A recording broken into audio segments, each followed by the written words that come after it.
dulu? Kalau nak buat TV, smart TV semua. Apa yang kena buat dulu? Apa yang kena buat dulu? Boleh ke terus buat je? Nak buat handphone? Nak bina handphone, terus bina handphone. Kena buat apa dulu? Kena buat apa dulu? Kena buatlah lakaran dulu.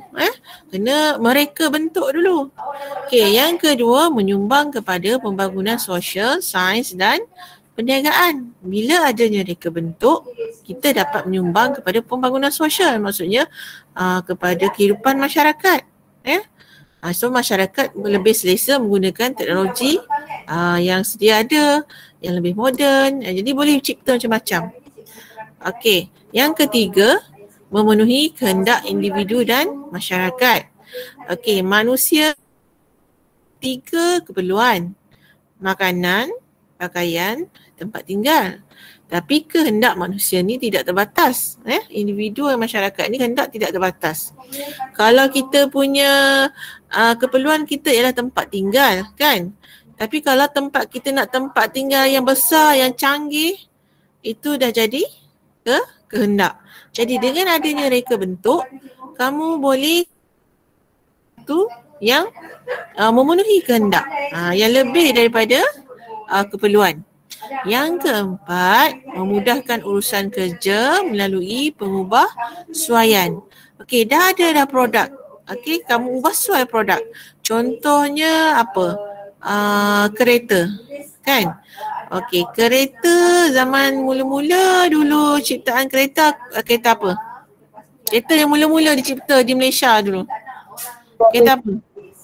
Proton Saga. Proton Saga, kan? Proton Saga dulu bentuk dia apa? 4 segi je, kan? Betul tak? 4 segi petak macam tu. Okey, tapi dengan adanya reka bentuk, kamu dah boleh ubah suai kepada bentuk yang lebih ergonomik, iaitu bentuk yang lebih memberi keselesaan kepada pengguna. Proton Saga pun dah semakin, dia punya bentuk ni semakin bulat, lampu dia pun lebih cantik, seat tempat duduk dalam dia lebih menarik, lebih selesa. Jadi itu maksudnya memudahkan kamu membuat pengubahsuaian dengan adanya reka bentuk dan teknologi. Yang kelima, memupuk nilai invensi, inovasi dan kreatif. Kita nak kejap lagi kita tengok apa itu invensi, apa itu inovasi, apa itu kreatif. Okey. Yang keenam, membuka laluan kerjaya dan pekerjaan. Okey, bidang reka bentuk dan teknologi ni sangat penting dan dia banyak bidang kerjaya yang boleh kamu kerja nantilah. Okey. Kalau kamu minat dalam bidang reka bentuk dan teknologi. Kita tengok apa kerjaya nanti. Okey, next Okey, terdapat beberapa bidang yang menggunakan reka bentuk dan teknologi ni. Sekejap ada yang nak masuk lah. Sekejap. Siapa nak masuk ni? Okey, Angin secara umumnya Adam Rafiq nak masuk. Angin monsun dia ada 2 jenis. Okey. Angin monsun. Boleh nampak skrin cikgu? Boleh? Boleh nampak? Afwan boleh nampak cikgu punya skrin? Angin monsun timur laut, satu lagi angin monsun barat. Boleh nampak tak skrin? Boleh. Boleh, okey. Okey, apakah bidang yang penting Ada lagi yang nak masuk tu. Cikgu terpaksa pergi.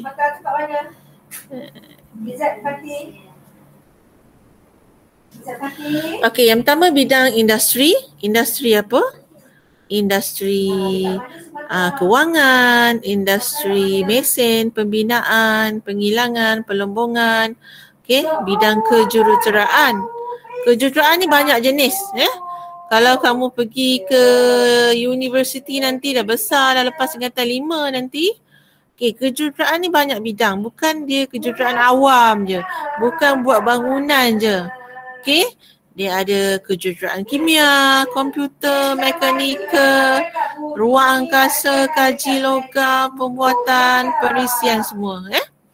Okey, kemudian ada bidang kesihatan dan keselamatan, maklumat dan komunikasi, kediaman, olahraga dan rekreasi, pengangkutan, sains gunaan, ketenteraan.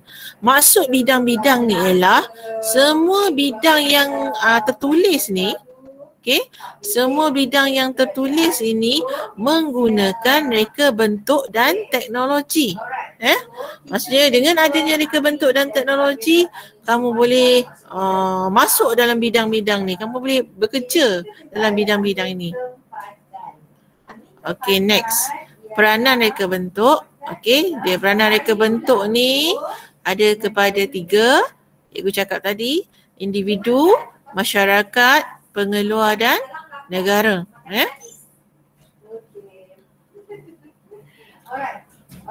Okey, yang pertama kepada individu.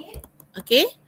Apa peranan reka bentuk kepada individu? Yang pertama, memberikan kebebasan memilih kepada pengguna. So pengguna boleh pilih lah sebab reka bentuk ni ada macam-macam. Besar sikit. Okey. Maksudnya pengguna bebas memilih reka bentuk. Contoh bebas macam mana? Okey. Contohnya ada peti ais. Mak kamu nak pergi beli peti ais kan? Okey. Kalau kamu pergi ke satu kedai peti ais, kedai barangan elektrik, dekat kedai tu banyak peti ais. Tapi apa? Mesti ada satu peti ais yang kamu nak pilih kan? Bermaksud rekaan tu banyak. Jadi membuatkan pengguna bebas nak pilih reka bentuk apa yang mereka nak. Yang kedua, menjadikan pengguna lebih kreatif, mudah melakukan tugas dan menerima manfaat daripada sumber alam ciptaan Tuhan. Okey, maksudnya adanya reka bentuk terkini. Ada handphone yang lebih canggih. Dulu handphone biasa je, betul handphone semakin ada semakin boleh masuk internet. Ada aplikasi yang membolehkan kerja-kerja penulisan lebih mudah. Jadi itu maksudnya menjadikan pengguna lebih kreatif. Okey, yang ketiga, menggunakan sumber alam secara terhad dengan bijak dan optimum tanpa menyebabkan pembaziran. Okey, apa contoh sumber alam? Apa contoh sumber alam? Air. Lagi? Apa tu? Galian-galian dalam tanah. So bila adanya reka bentuk, dia akan mengajar kamu untuk menyusun, merancang kamu punya pembinaan produk. Jadi tak adalah kamu membazir, membuat pembaziran. Maksudnya menggunakan sumber alam sudah mula jadi tu tanpa ada panduan. Nanti dalam bidang ni kamu akan diajar bagaimana untuk mengira kos, bagaimana untuk memilih bahan. Jadi kamu tahu apa yang perlu kamu buat. Okey, yang keempat, memupuk sikap bersyukur kerana kehidupan semakin dipermudahkan. Okey, kalau dulu tak ada reka bentuk teknologi. Zaman dulu orang berhubung pakai apa? Berjanji je. Okey, bulan 3 nanti kita jumpa dekat mana? Dekat Kajang. Okey. Okey, nanti tepat 3 bulan mereka pun berjumpa kat Kajang. Tapi zaman sekarang macam mana yang mudah? Kita dah ada telefon, kita dah ada handphone. Bila-bila masa kita boleh buat perjanjian, boleh beritahu maklumat dan sebagainya. Yang seterusnya, menghasilkan reka bentuk yang serba boleh dan kaya dengan idea. Okey, ini kepada individu. So individu tu bolehlah lebih kreatif, boleh cipta apa-apa je barang yang dia nak. Okey, yang kedua kepada masyarakat. Okey, dengan masyarakat melindungi dan memelihara etika sosial. Okey, bila ada reka bentuk, bila kamu belajar reka bentuk dan teknologi, kamu akan tahu bahawa dalam reka bentuk ini kamu ada etika tersendiri. Okey, contohnya tidak boleh buat peniruan, mestilah asli. Jadi kamu punya etika sosial, kamu punya apa tu etika ialah adab. Adab kamu faham. Okey, adab dalam reka bentuk kamu boleh aplikasikan ataupun kamu boleh aplikasi tu apa? Kamu boleh gunakan dalam kehidupan seharian kamu. Okey, pada masyarakat menyokong, melindungi dan mempelbagaikan etika budaya. Okey, sama macam tadilah, lebih kurang. Melahirkan nilai-nilai estetika. Nilai-nilai estetika ni bermaksud semasa kamu membuat penciptaan produk, kamu akan masukkan unsur-unsur yang boleh bersaing dengan produk lain di pasaran, nilai-nilai yang memberi keselesaan kepada pengguna. Okey, seterusnya melahirkan masyarakat yang kreatif dalam penggunaan sumber. Okey, masyarakat akan lebih kreatif untuk mencipta produk baru, sumber yang ada melalui reka bentuk dan teknologi. Kemudian membentuk masyarakat yang lebih bertamadun dan berdaya maju. Macam cikgu cakap tadi, bila belajar reka bentuk dan teknologi, kamu akan belajar bagaimana nak menyusun kamu punya perancangan yang lebih terancang. Menyusun rancangan yang lebih terancang. Ingat balik definisi reka bentuk dan teknologi. Okey, bertamadun ni maksudnya masyarakat yang lebih yang mempunyai budaya hidup yang lebih baik lah. Kalau masyarakat zaman dulu, mula-mula dulu zaman batu, zaman prasejarah, mereka tak ada alatan untuk memotong, alatan macam pisau, kapak, okey. Sebelum zaman batu tu tak ada. Jadi makin lama mereka lebih kreatif. Dulu ada pisau, nak siang ikan, nak potong apa, makanan. Tapi makin lama nak cincang makanan kan, makin lama kita dah ada blender, dah ada mixer, dah boleh buat kek semua. So masyarakat akan lebih maju. Okey, pengeluar dan negara. Pengeluar ni siapa? Siapa pengeluar ni? Pengeluar ni siapa? Afwan? Pengeluar ni siapa? Contoh pengeluar ialah pengilang, kilang-kilang, kilang-kilang, negara kamu tahulah. Okey, pertama mengeluarkan produk yang berjenama negara.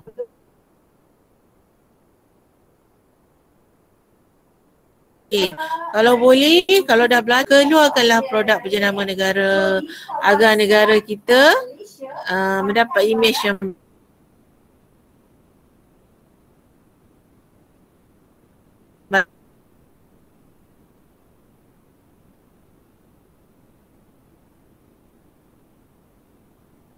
meningkatkan pendapatan negara, menjadi aset negara yang berharga sebab kita boleh mencipta sendiri produk kita.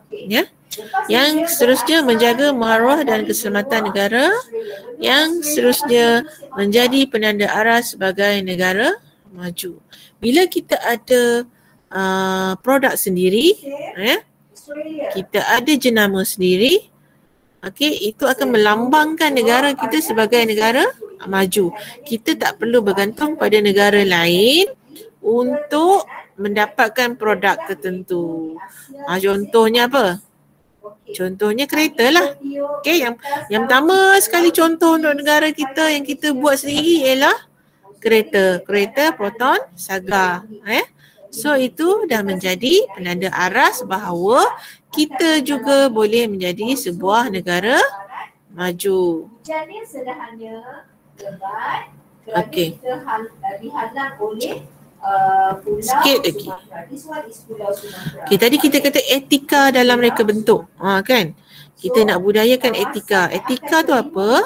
Etika ialah nilai murni yang menjadi pegangan dan amalan seseorang pereka bentuk supaya hasil ciptaannya itu tidak memudaratkan dirinya dan pengguna.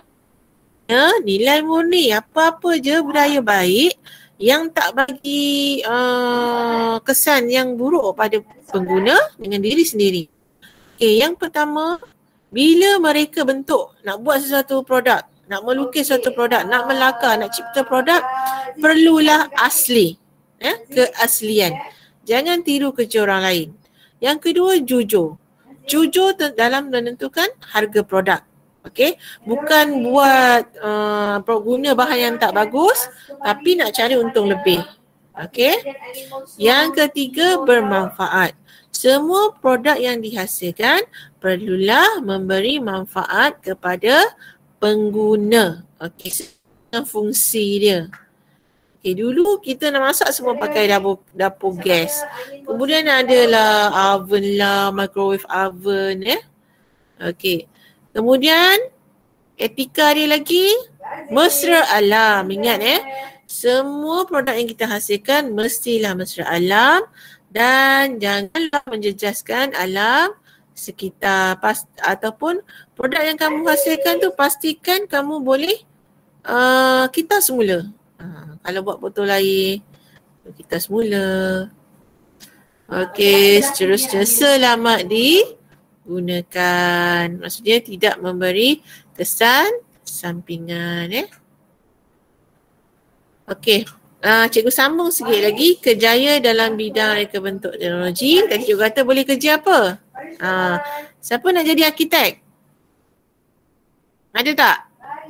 Okey, ini adalah bidang, ini adalah kerjaya dalam bidang reka bentuk. Apa yang kamu boleh jadi? Apakah pekerjaan yang kamu boleh buat kalau kamu mahir dalam bidang reka bentuk dan teknologi? Yang pertama, boleh jadi arkitek. Arkitek tahu? Juru apa? Juru bina. Kamu nak bina bangunan, nak bina jambatan, itu adalah arkitek. Nama lain ni juru bina. Merancang reka bentuk dan pelan pembangunan. Okey, pereka bentuk automotif. Mereka bentuk badan kenderaan dan keselesaan pemandu. Ini kau nak kerja, nak buat kereta lah. Pereka bentuk kejuruteraan. Mereka bentuk litar elektrik, mesin, bangunan, jentera, semua ada. Pereka bentuk grafik. Mereka bentuk lukisan, logo, iklan. Mereka bentuk fashion yang terlibat dalam bidang fashion. Mereka bentuk permainan. Nak buat komputer, perisian. Ini adalah mereka bentuk permainan. Kemudian mereka bentuk persembahan makanan, terlibat dalam bidang pemakanan. Mereka bentuk industri. Mereka bentuk peralatan dan sistem. Mereka bentuk pengajaran. Mereka bentuk langkah pengajaran. Mereka bentuk hiasan dalaman. Maksudnya dia nak hias dalam bilik, dalam rumah. Dalaman ni, hiasan dalaman ni dalam rumah. Okey. Seni bina landscape. Landscape tahu? Hiasan taman kat luar rumah, kat luar bangunan. Kamu susun batu-batu, pokok-pokok, rumput-rumput, kamu tanam rumput. Itu adalah landscape. Kemudian mereka bentuk lampu. Okey, lampu pun ada pereka bentuk. So bidang reka bentuk ni sangat luas. Macam-macam boleh jadi pereka bentuk bidang apa boleh. Pereka bentuk produk dan pereka bentuk perkhidmatan. Banyak So kamu bolehlah bila kamu jadi seorang pereka bentuk nanti, kamu ciptalah satu produk yang memberi manfaat kepada pengguna, yang mesra alam, yang Okey. Okey, sampai setakat tu je untuk tajuk hari ni. Jadi cikgu ulang balik apa yang dah kita belajar. Okey. Apa yang dah kita belajar. Okey, nampak balik tak muka cikgu?